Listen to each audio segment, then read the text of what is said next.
dilema etika atau dugaan moral, pernah nggak? Misalnya kalau pas apabila ada tindakan yang melanggar aturan kita melakukan kasus penyelesaian kasus.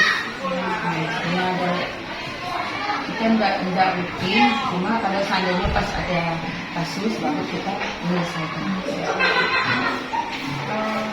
Selama ini untuk mengambil keputusan di sekolah ini, apakah Ibu terutama untuk kasus-kasus di mana umpamanya dua kepentingan yang sama-sama benar atau sama-sama mengandung nilai kewajiban, contoh mungkin ada siswa yang jarang ke kelas, kemudian tapi dia diharuskan untuk naik kelas, tapi secara aturan yang dibuat di sekolah ini dia belum memenuhi syarat. Yang kalau kasus seperti itu mengenai kasus sama benar atau sama-sama mengandung nilai kewajiban selama ini kami di sini yang selalu kami kedepankan kan itu nilai kebenarannya. Misalnya seandainya ada kasus, kita cek dulu identifikasi segala masalahnya apa, baru kita mengambil keputusan. Dan keputusan yang kita ambil itu berdasarkan bukan hanya dengan kebenaran saja, tetapi secara kemanusiaan juga. Langkah-langkahnya seperti apa?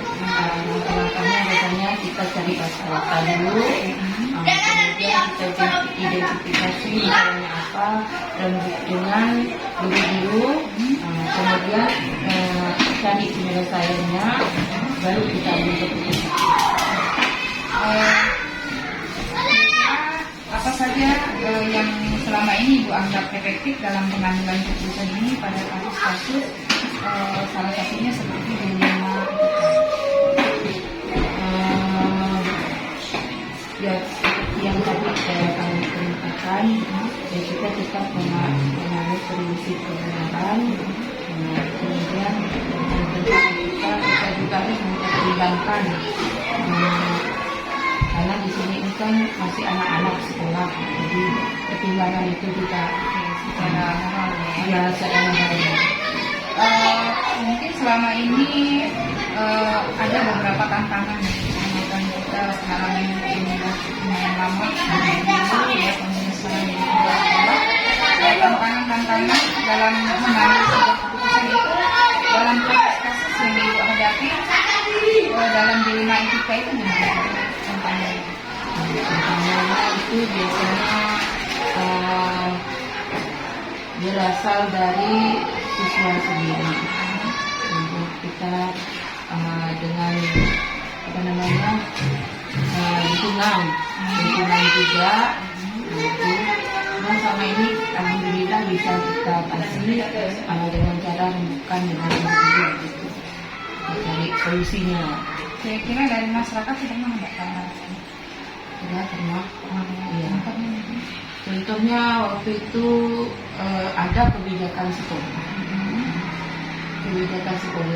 kemudian kurang disetujui oleh orang tua siswa, yang mungkin kita waktu itu kita rapatkan karena itu udah melebar kemana-mana. Nah, jadi kita dapatkan orang tua siswa, kemudian kita cari solusinya. Ini tentang fasilitas sekolah.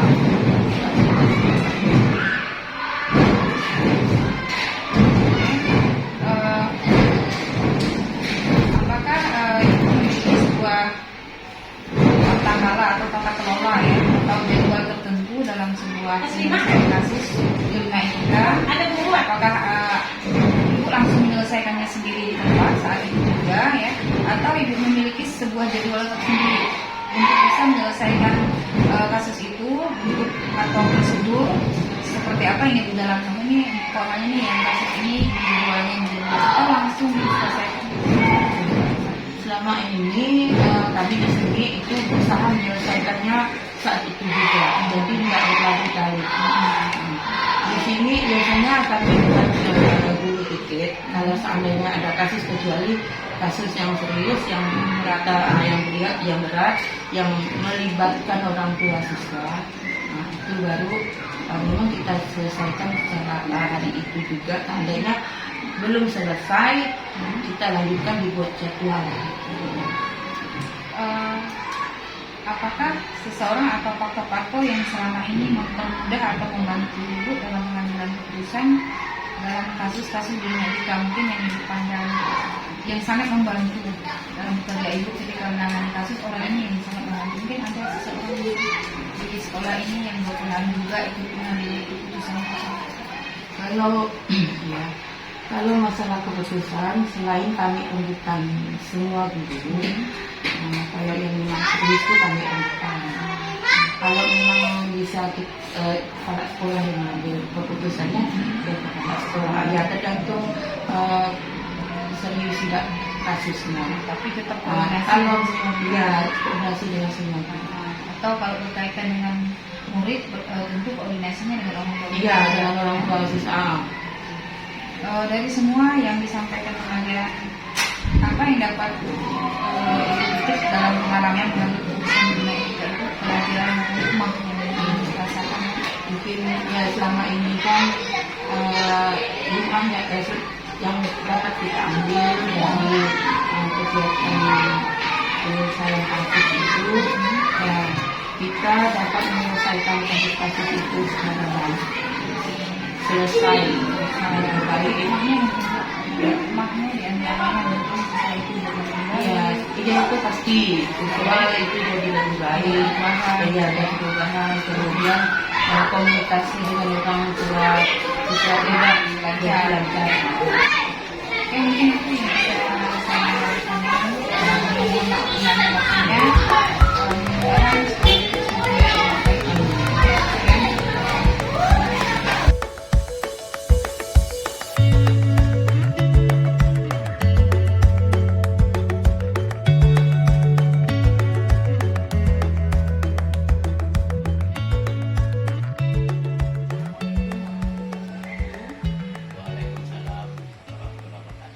Perkenalkan Pak, saya Sonsia dari calon juru penggerak Angkatan 7.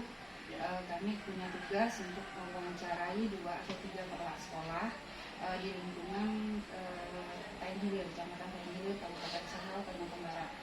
Nah, di antaranya ini saya memilih Bapak sebagai kepala sekolah yang saya wawancara. Nah, dalam hal ini saya ingin mendengar pengalaman Bapak selama jadi kepala sekolah. Nah, dalam hal ini saya ingin menanyakan beberapa hal, di antaranya bagaimana Bapak mengidentifikasi kasus-kasus yang merupakan dilema etika atau rujukan moral selama ini yang Bapak tangani.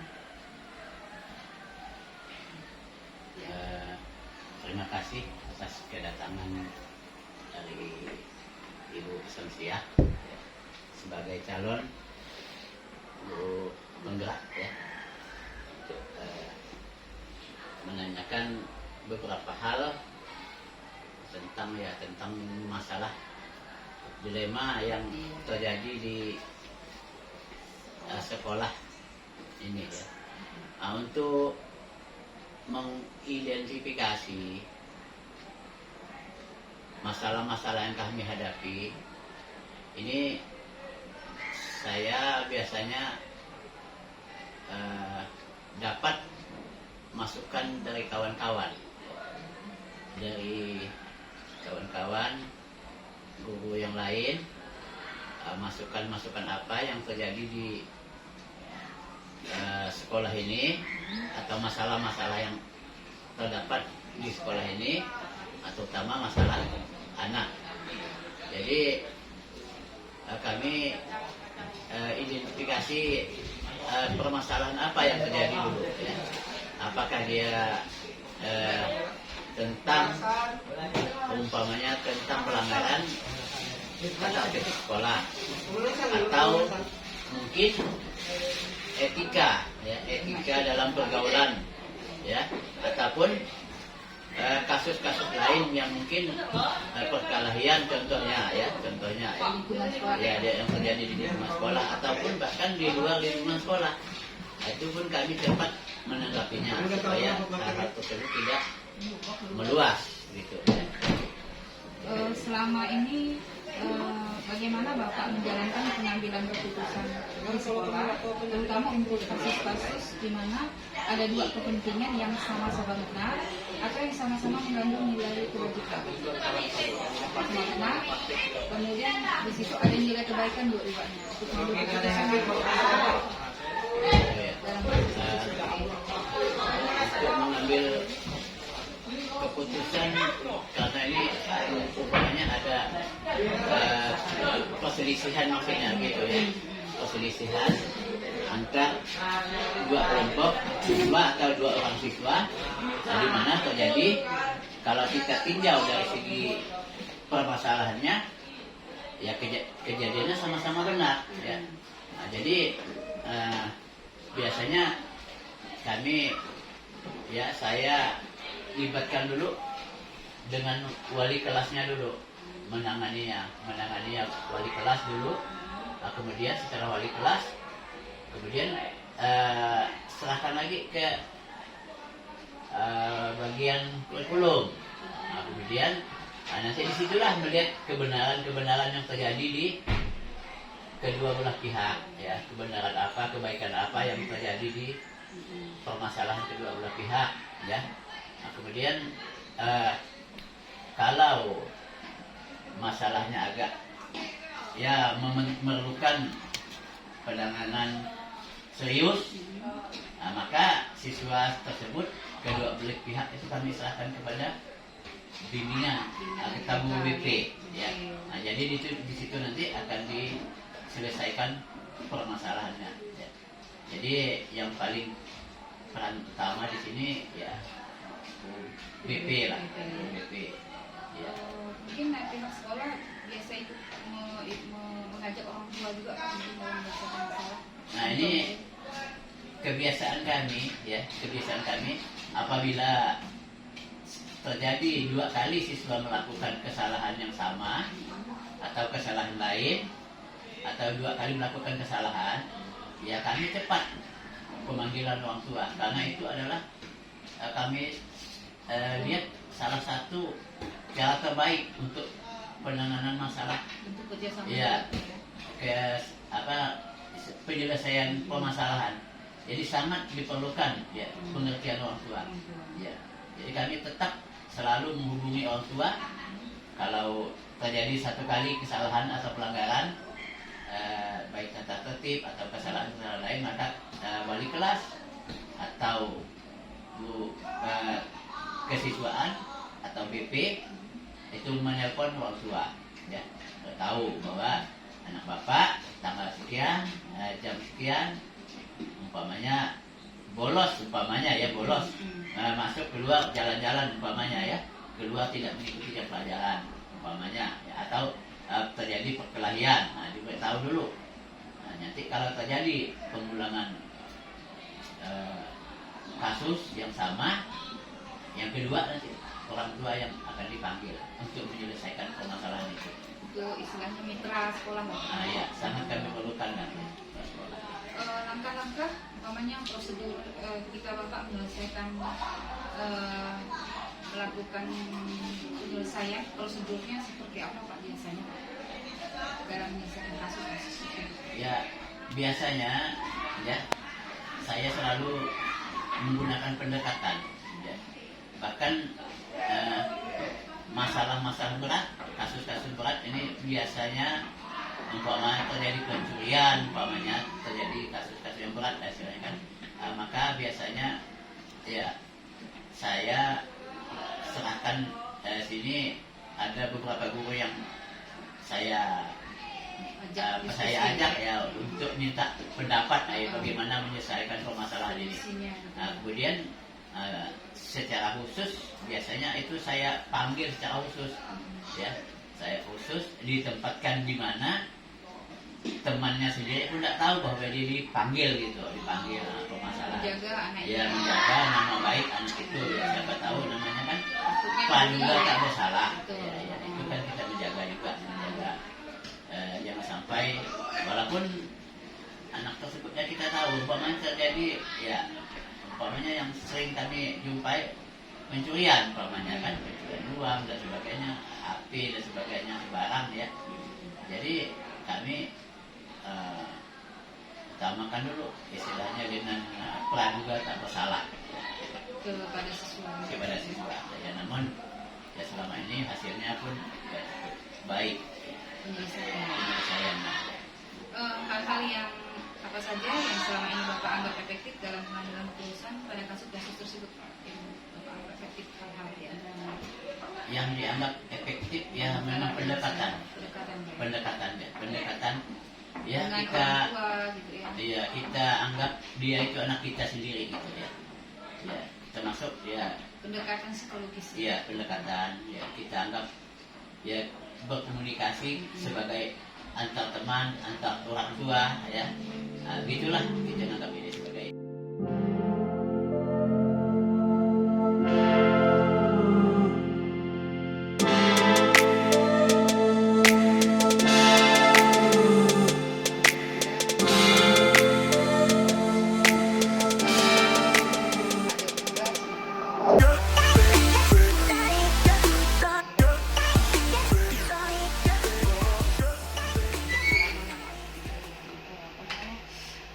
apa yang menjadi siapa tahu nantinya akan menjadi pimpinan. Nah, jadi artinya ada gambaran bagi kami, Pak. Nah, pertama saya ingin menanyakan beberapa hal, Pak. Di antaranya mungkin selama menjadi kepala sekolah ya yang udah belasan tahun, Pak, udah beberapa periode dan pengalaman tentu luar biasa sekali, Pak. Nah, dalam hal ini dalam mengidentifikasi kasus yang merupakan bagian dari dilema etika atau rujukan moral, kira-kira seperti apa, Pak? Jadi untuk mengidentifikasi dilema etika atau dilema moral itu, saya bisa melihat dari perubahan perilaku rekan-rekan kerja. Sejauh mana tugas-tugas saya berikan, kemudian di tim apakah mereka ada permasalahan-permasalahan yang timbul, di situ saya mengidentifikasinya. Jadi saya terjun langsung sambil melihat, mengobservasi langsung secara tidak langsung melihat dari kinerja mereka. Untuk selama ini Bapak menjalankan pengambilan keputusan di sekolah kita ini, terutama untuk kasus-kasus di mana ada dua kepentingan yang sama-sama benar atau sama-sama mengandung nilai kebajikan, seperti apa sih, Pak? Jadi kalau norma etika itu terjadi di sekolah kita yang mengandung kebaikan dan itu untuk kemajuan sekolah kita dan untuk kepentingan umum, terutama untuk sekolah kita sendiri. Saya mengambil melihat sejauh mana norma-norma itu bisa dilakukan di sekolah kita, karena tidak semua hal-hal yang baik itu bisa juga dilakukan di sekolah.